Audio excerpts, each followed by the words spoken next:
الحمد للہ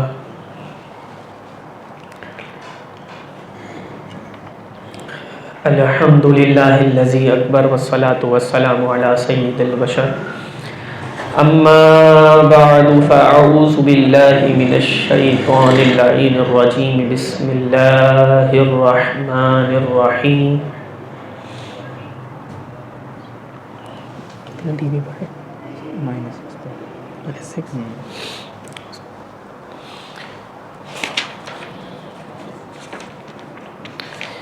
قال اللہ تبارک و تعالی فی القرآن المجید والفرقان الحمید ومن اعرض عن ذکری فإن له معیشة ضنکا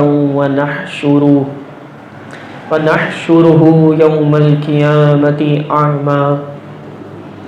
قد صدقت یا رب العالمین. ان اللہ وملائکتہ یصلون علی النبی یا ایہا الذین آمنوا صلوا علیہ وسلموا تسلیما. اللہم صلی علی سیدنا وسندنا وحبیبنا وطبیبنا وطبیب قلوبنا واجسادنا وارواحنا وتسکین قلوبنا وتطہیر صدورنا وقرۃ عیوننا وتدریک بیوتنا اعلانا واولانا ومولانا محمد صلی اللہ علیہ وسلم. درود شریف پڑھ لیں. اللہم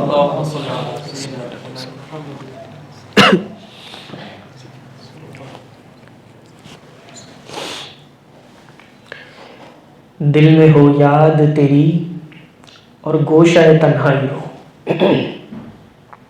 دل میں ہو یاد تیری اور گوشہ تنہائی ہو، پھر تو خلوت میں عجب انجمن آرائی ہو. یعنی پھر خلوت میں بھی انجمن کے مزے، گیدرنگ، جلوت، جب آپ سب کے ساتھ بیٹھے، کسی اچھے لوگوں کے ساتھ بیٹھے، تو اس میں جو آپ لطف اٹھاتے ہیں نا، اس سے بھی زیادہ لطف کب آتا ہے؟ اعلیٰ حضرت علیہ رحمہ نہیں، اعلیٰ حضرت کا نہیں، اعلیٰ حضرت کے بھائی کا شعر یہ ہے، دل میں ہو یاد تیری.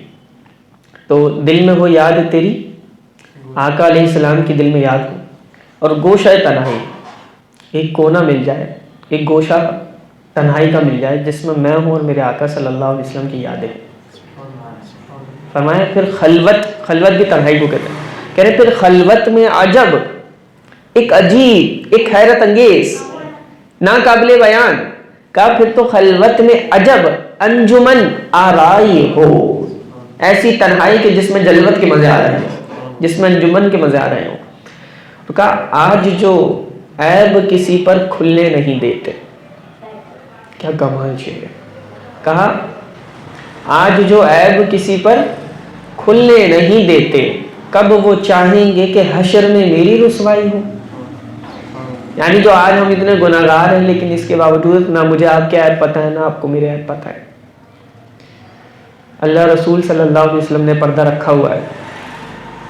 کہا تو جو آج کسی پر عیب کھلنے نہیں دیتے، کب وہ چاہیں گے کہ حشر میں میری رسوائی ہو. حشر میں کب وہ چاہیں گے کہ میرے پردے کھل جائیں، میرے عیب کھل جائیں، بلکہ پردے میں رکھ کے رب معاملہ فرمائے گا. یہاں تک کہ ایک روایت کا میں مفہوم عرض کروں. اللہ تعالیٰ اہل محشر کے سامنے، حدیث کا مفہوم ہے، بندے کو اپنے پاس کرے گا اور اہل محشر کھڑے ہوں گے، ان کے اور اس بندے کے درمیان اللہ کوئی پردہ فرما دے گا، کوئی پردہ بیچ میں ہوگا. یعنی یوں سمجھیں میں ہوں تو صرف میں ہوں، آپ ہیں تو صرف آپ ہیں، اور آپ کا رب ہے. پیچھے اہل محشر کھڑے. اہل محشر سے کون مراد ہے؟ حضرت آدم علیہ السلام سے لے کر آخری انسان تک، انبیاء، اولیاء، اتقیاء، صوفیاء، مسلمان، تمام کہاں کھڑے؟ اہل محشر کھڑے ہوئے ہیں. کہا اللہ اپنے ایک بندے کو آگے فرمائے گا اور ایسا پردہ فرما دے گا کہ پھر بس رب ہوگا اور وہ بندہ ہوگا. پھر جو بات ہوگی جو کلام ہوگا وہ پیچھے کوئی نہیں، نہ سن رہا ہوگا نہ دیکھ رہا ہوگا، پھر بات کیا ہوگی؟ اللہ فرمائے گا اے بندے بتا تو نے یہ گناہ کیا تھا. بندہ ہچکچائے گا کہ یار یہ کیا، میں تو پھنس گیا رب کی بارگاہ میں گناہ. پھر وہ سوچے گا اور اپنے بڑے بڑے گناہوں کو چھپائے گا اور چھوٹے چھوٹے گناہ رب کو بتائے گا. یہ حدیث ہے. چھوٹے گناہ بندہ خود چھپا چھپا کے گن گن کے چھوٹے گناہ بتائے گا، بڑے گناہ چھپائے گا اور اللہ سے عرض کرے گا ہاں میرے مالک میں نے یہ گناہ کیا تھا. اللہ فرمائے گا اور کوئی بھی گناہ بتا، اگر تو نے کیا میری نافرمانی تو بتا دے. کہاں ہے اللہ، ایک اور گناہ یہ بھی کیا تھا.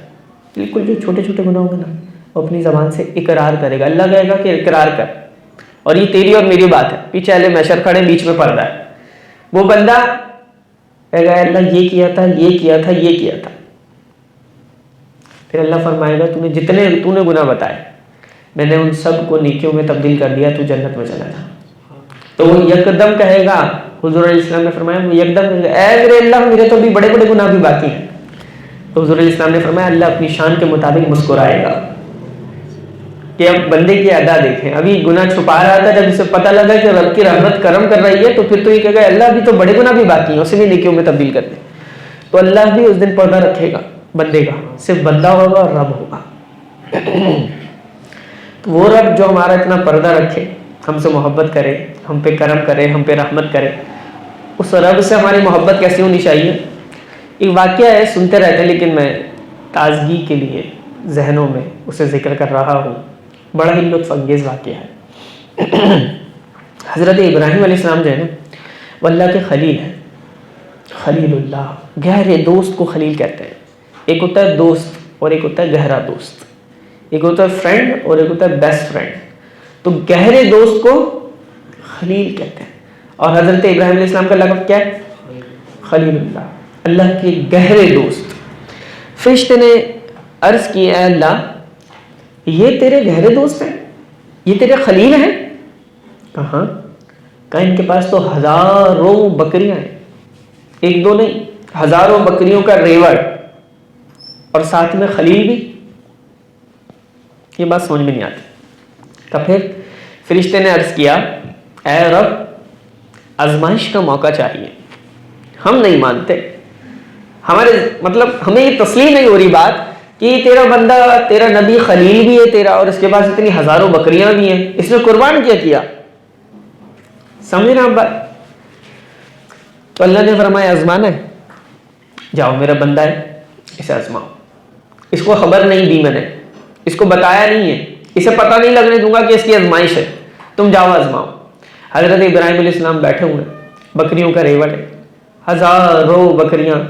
فرشتہ انسانی شکل میں آتا ہے، ایک چٹان کے پیچھے چھپتا ہے اور اللہ کی تسبیح کو یوں بلند کرتا ہے سبوح قدوس رب الملائکۃ والروح. یہ اللہ کی تسبیح بیان کرتا ہے. جب یہ اللہ کا اتنا پیارا پاکیزہ نام اور اتنے خوبصورت انداز سے حضرت ابراہیم علیہ السلام کی سماعتوں سے ٹکراتا ہے، آپ سنتے ہیں تو آپ فوراً دیکھتے ہیں یہ بندہ کہاں ہے، کون ہے؟ دیکھو وہ چٹان کے پیچھے سے بندہ نکل کے آتا ہے. کہا یہ تم نے کیا پکارا؟ کہ یہ رب کی تسبیح ہے. کہ ایک اور بات سنا دوں گا؟ کہ سنا تو دوں گا لیکن اس کی قیمت ہے، یہ ایسے نہیں سنائی جاتی. حضرت ابراہیم علیہ السلام نے کہا میرے پاس ہزاروں بکری ہیں، ان میں سے نصف ہاف میں ابھی کے ابھی تمہیں دیتا ہوں، تمہاری ملکیت میں تھی، اب سنا. فرشتہ انسانی شکل میں آزمانے کے لیے کہ اللہ کا گہرا دوست بھی اور ہزاروں بکریاں بھی. رب نے فرمایا جا آزما کے دیکھ میرے خلیل کو. اور حضرت ابراہیم علیہ السلام آزمائش پہ کیسے اتر رہے ہیں؟ پیش کی. پھر اس نے پڑھا سبوح قدوس رب الملائکۃ والروح. سبوح پاکیزگی ہے، قدوس پاکی بھی ہے اور پاکیزگی بھی ہے. کس کے لیے؟ رب الملائکۃ والروح، جو روح کا بھی رب ہے اور ملائکہ کا بھی رب ہے. تو جب یہ تسبیح حضرت ابراہیم علیہ السلام نے سنی ہے نا تو اس تسبیح کا، اس رب کے نام کا، اس ذکر کا اور اس انداز کا ایک نشہ حضرت ابراہیم علیہ السلام پہ طاری ہو گیا. حضرت ابراہیم علیہ السلام نے کہا ایک بار میرے رب کا نام پھر سنو. تو اس نے کہا پھر قیمت ادا کرنی پڑے گی.